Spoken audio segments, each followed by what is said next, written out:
Olá, meus queridos alunos, aqui é o Wesley, professor de História. Nós vamos falar sobre as revoluções que abalaram a história da segunda metade do século XX. Esta é uma aula para a semana 2 do PET 4 de História do nono ano. Preste bastante atenção. Eu quero que você assista esse vídeo até o fim e faça a sua inscrição nesse canal. Comente esse vídeo, dê o like e compartilhe. Isso nos ajudará bastante a alcançar mais pessoas, a dar relevância nesse vídeo, para que nós possamos produzir ainda mais conhecimento aqui no YouTube.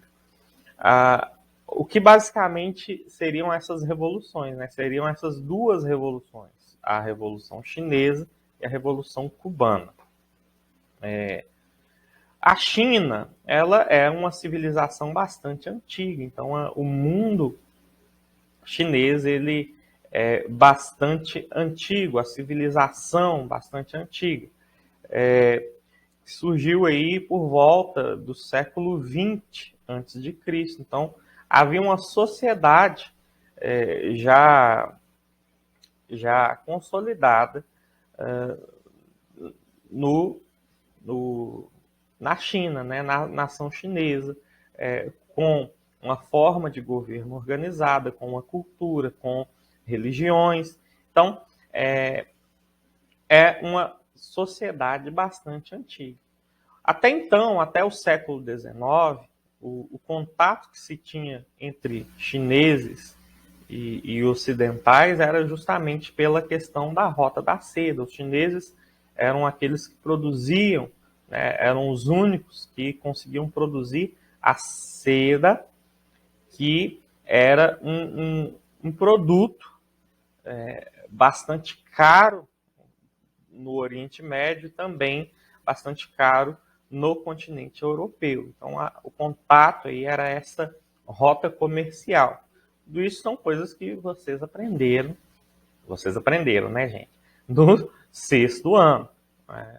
São matérias aí que vocês tiveram contato no sexto ano. Então, até o século XIX, depois de Cristo, até o século XIX, não haviam grandes problemas. O Ocidente não se interessava tanto pela China, mas daí nós vamos ter a questão do neocolonialismo, do imperialismo. Então, várias nações da Europa vão procurar, e também o Japão, vão procurar invadir essa civilização, invadir a China, principalmente a Inglaterra. Então, a China, a partir do século XIX, durante o século XIX, estará sobre o domínio de outros países, principalmente sobre a Inglaterra. Essa situação certamente causou revoltas e causou também o surgimento de movimentos nacionalistas e de movimentos que estavam contrários à monarquia, que na época era o modo de governo, que acabou ficando conivente com a invasão dos ingleses. Então, em 1911, foi proclamada a República da China, né, a fim de diminuir essa insatisfação com a presença estrangeira. No ano de 1915, o país acabou sendo aí controlado por japoneses, e isso aumentou a insatisfação política dos chineses. E aí, em 1921, nós temos a criação do Partido Comunista Chinês. Aqui há uma inspiração no sucesso da Revolução Russa, no sucesso dos bolcheviques na Revolução Russa, e isso animou a criação do primeiro partido comunista aí fora da União Soviética. Ok?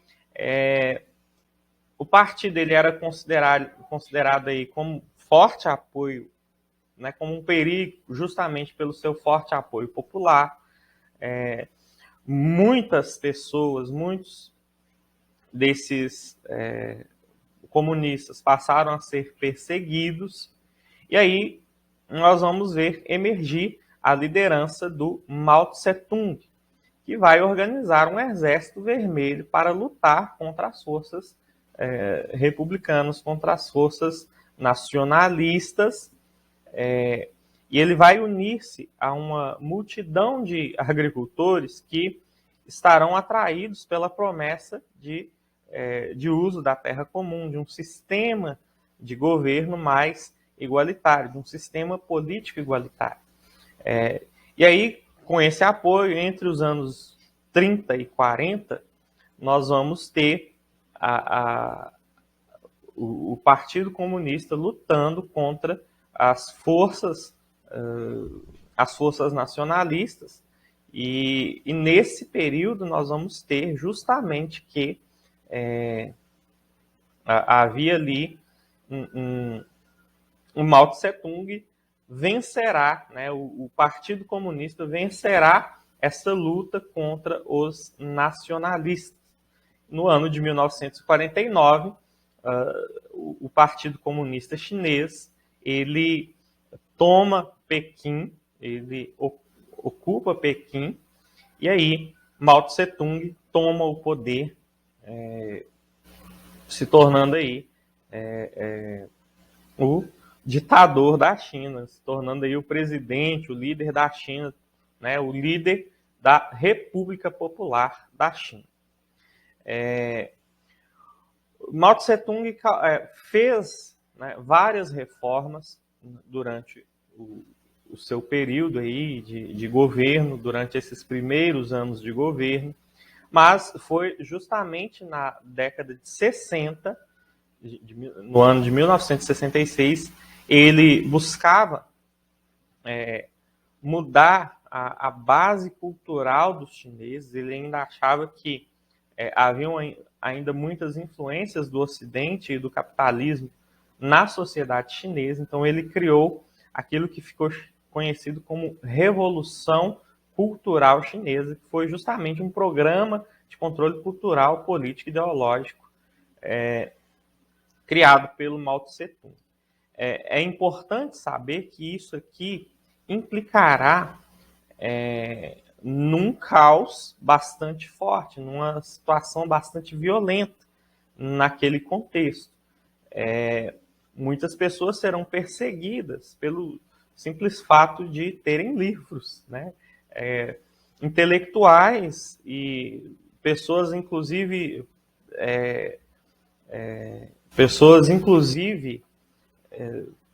ainda gente do Partido Comunista, gente apoiador do Partido Comunista, foi perseguida pela Revolução Cultural Chinesa, justamente por se parecerem com ocidentais. Então, as casas das pessoas eram invadidas, as pessoas eram levadas a público para serem zombadas, para serem achincalhadas. E, enfim, existe um livro que chama Rio Vermelho, Terra Vermelha, Rio Amarelo, de um autor que chama Anji Zhang. Ele conta a história que ele viveu dentro da Revolução Chinesa. Ele era adolescente na época da Revolução Chinesa. É um livro bastante baratinho, se você acha aí na internet muito barato. E é bastante interessante, é um livro curtinho de se ler. É bastante interessante porque ele dá a ideia daquilo que foi a Revolução Chinesa, para que nós possamos analisar. Então, pessoas foram perseguidas, pessoas foram mortas, existiu um caos, as pessoas, por exemplo, a literatura ocidental foi proibida, qualquer biblioteca que existisse aí de livros ocidentais eram queimados.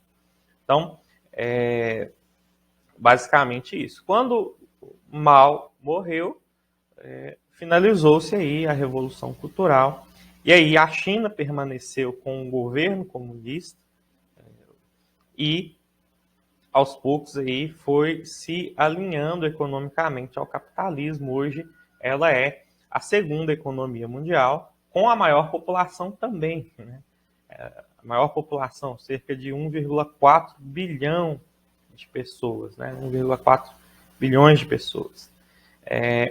Então, é importante nós observarmos essa situação nesse sentido. O Mao Tse-tung, né, a Revolução Cultural, ela inclusive perseguiu professores. Né? Então, desconfie de regimes em que as pessoas começam a perseguir os professores, né, porque a coisa não é muito boa. Vamos para a Revolução Cubana. Cuba, ela era uma ilha, né, justamente no Caribe, e ela foi uma ilha colonizada pelos espanhóis. Então, desde 1492, com a chegada de Colombo, Cuba foi aí explorada pelos espanhóis. Okay? Ela tornou-se aí uma grande produtora de tabaco e de açúcar, que são produtos aí tropicais, com a predominância aí da mão de obra escrava. Então, Cuba ela foi responsável por produzir açúcar durante muito tempo e ela foi uma das independências mais tardias. Então, em 1898, ela tornou-se independente aí do Império Espanhol, independente da Espanha. Qual que é o problema aqui? Os problemas sociais permaneceram existindo e ainda, inclusive, a própria dependência da exportação dos seus produtos, a cana e o tabaco, a própria dependência dessa exportação acabou tornando Cuba um estado aí subserviente, principalmente dos próprios Estados Unidos, que inclusive, por meio de emenda constitucional, uma emenda chamada Emenda Platt, possuiu o direito, inclusive, de intervir em Cuba caso os seus interesses não fossem atendidos. Então, Cuba, com o tempo, tornou-se um estado subserviente, o que fez emergir uma ditadura, que é a ditadura do Fulgêncio Batista. Nesse período, foi uma ditadura militar, nesse período haverá uma acentuação das desigualdades sociais. Então, a pobreza, né, e o abandono, junto com o analfabetismo, com a condição precária de vida da maioria dos cubanos, ela estará em contraste com aquelas pessoas que frequentavam os cassinos, enfim, naquela época. E aí nós vamos ter que também o ditador ficava cada vez mais conhecido pela sua negligência no governo, em relação às necessidades básicas do povo cubano, e também pela sua brutalidade, pela sua perseguição aos inimigos políticos. Essa situação, ela fez com que emergissem aí movimentos revolucionários de guerrilha. Então, foi nessa situação, nesse contexto, em que surgiram guerrilheiros. E quem são esses guerrilheiros? Justamente Fidel Castro e Camilo Cienfuegos, que se uniram a Ernesto Che Guevara. Esses foram os líderes que espalharam aí focos aí de guerrilha em Cuba para combater o governo, a ditadura do Batista. Então, nós temos esse período aí em que haverão lutas entre a ditadura de Fulgêncio Batista e a guerrilha de Fidel Castro, junto com o Ernesto Che Guevara. E aí, em 1959, a Revolução acontece, a Revolução vence. Esse novo regime, ele defendia aí a realização de uma reforma agrária e outras reformas aí que acabou por desagradar os Estados Unidos, que suspenderam a importação do açúcar de Cuba. O que vai acontecer com isso? Contexto aí, de novo, Guerra Fria, os Estados Unidos, que é o comprador de açúcar, vai suspender a questão. A quem os revolucionários vão recorrer? Justamente à União Soviética. E aí a União Soviética vai começar a fornecer, a comprar esse açúcar de Cuba e a fornecer também situações aí para que o Estado de Cuba se mantivesse. Qual que é a situação aqui? Cuba acabou sendo aí um lugar estratégico para a União Soviética, porque ela era muito próxima aos Estados Unidos, e isso era bastante arriscado. Os próprios Estados Unidos apoiaram aí um contragolpe, enfim, no que ficou conhecido aí, uma guerra civil que ficou conhecida como invasão da Baía dos Porcos, e justamente nesse período os Estados Unidos, os contra-revolucionários vão perder e Cuba reafirmará a sua proximidade com a União Soviética.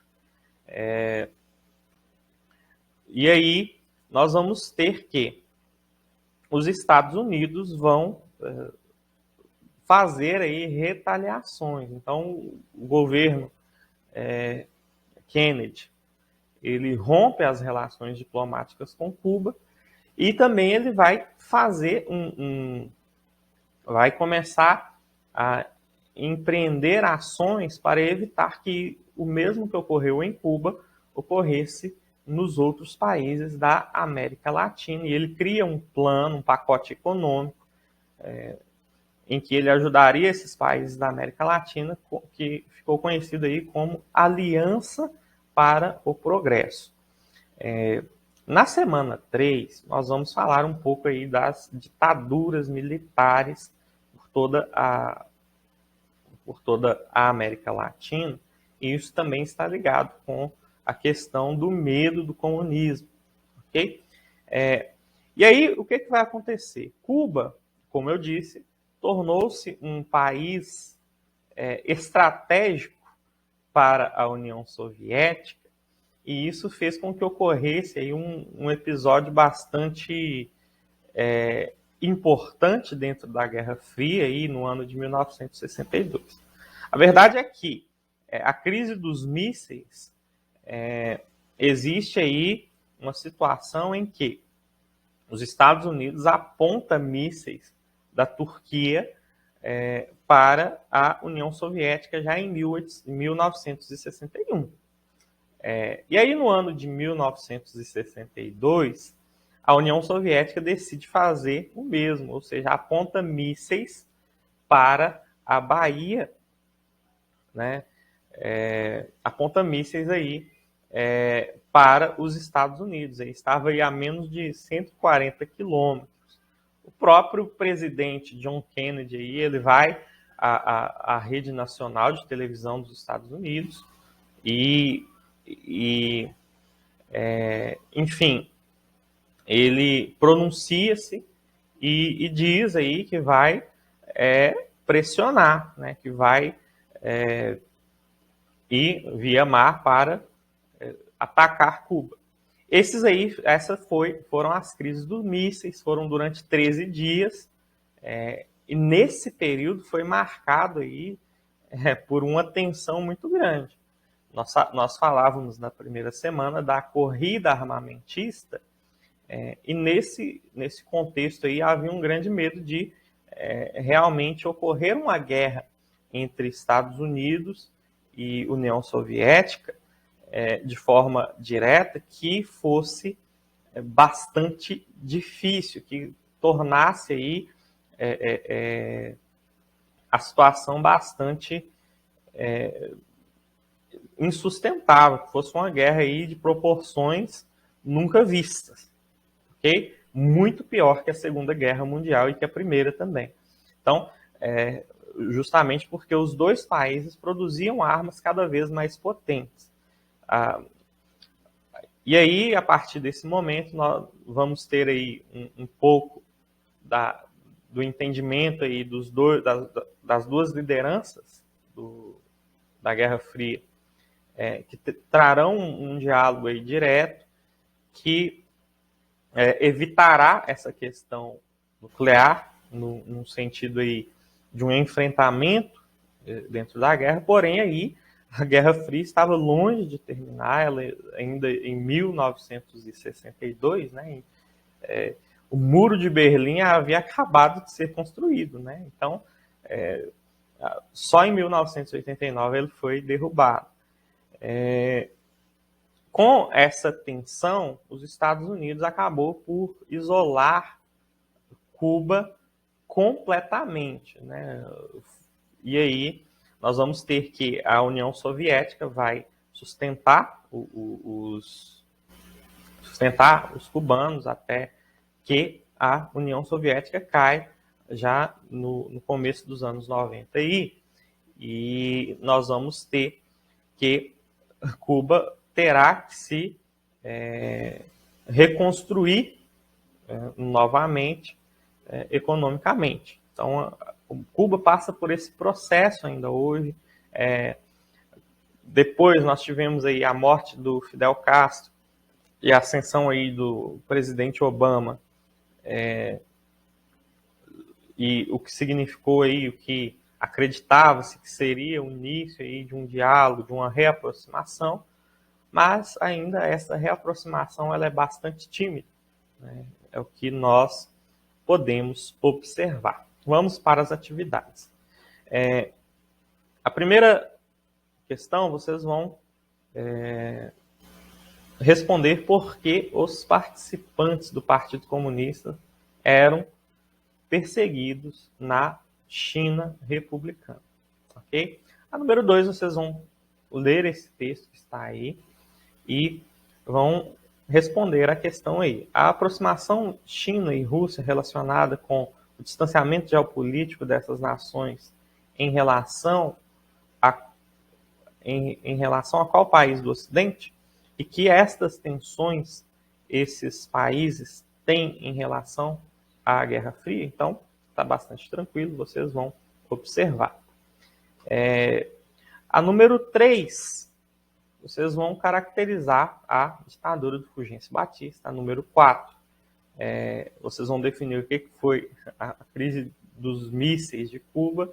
E a número 5, vocês vão explicar o que foi a Aliança para o Progresso. Essas são atividades bastante tranquilas. Boa semana, bons estudos. Deus abençoe você. Até a próxima.